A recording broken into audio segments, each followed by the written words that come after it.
retour donc sur mes joints en pierre là derrière. Donc on va regarder ensemble le résultat après lavage à l'éponge. Donc j'ai fait ma plus belle coupe de cheveux en mode Playmobil. Allez, on regarde ça tout de suite.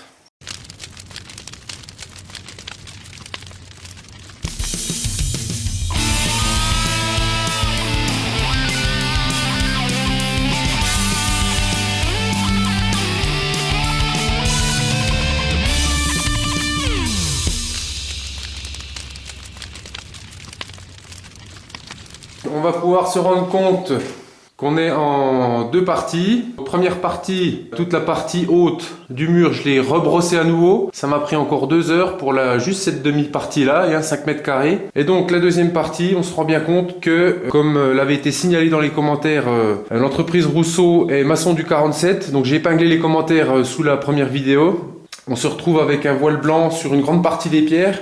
Et encore, j'avais bien brossé, donc ça s'est bien estompé. Mais on peut voir ici, des bords de chaux, ici. Et comme j'avais brossé au préalable mes pierres, j'ai de la pierre qui doit être riche en métaux ferreux. On voit bien la chaux là, qui vient déposer ce voile sur toute la surface de la pierre. Donc je disais, comme j'avais brossé mes pierres, au moment du deuxième lavage, j'ai déposé sur toute la surface du joint une magnifique couche de pierre, de poussière de pierre qui vient me salir mon joint et qui fait pas franchement joli au final, quoi. Je pensais que le rendu allait être plus beau, mais ça fait dégueulasse. N'ayons pas peur des mots.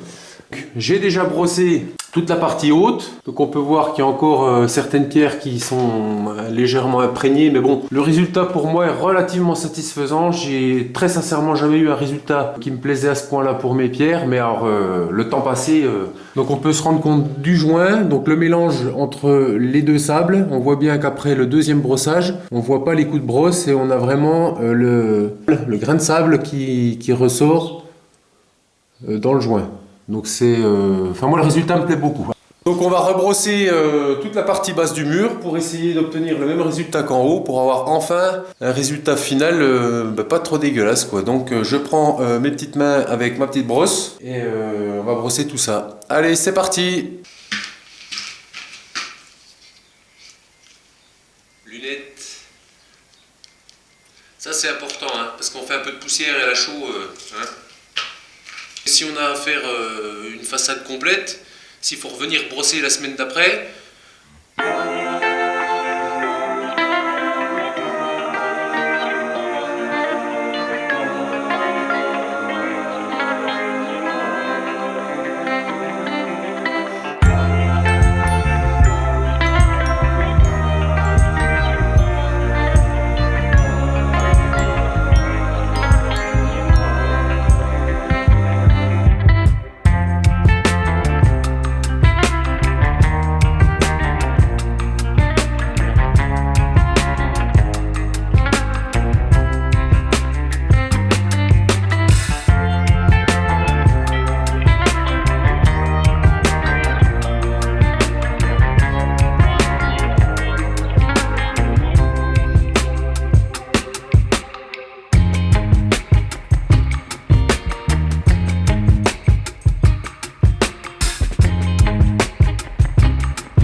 bon voilà, donc on peut voir la perte de temps effective sur un petit mur comme ça.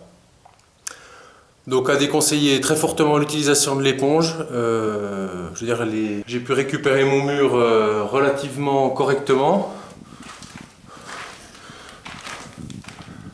Donc j'ai essayé de masquer le plus possible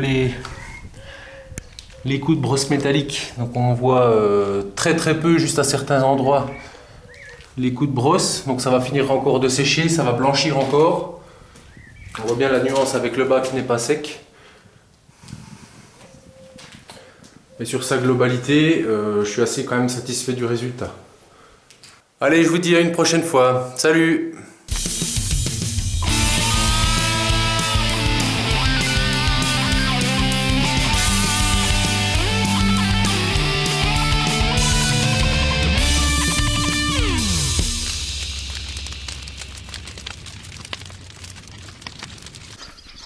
Ça c'est pour Nico, y a pas que toi qui as un chien qui sert à rien, hein?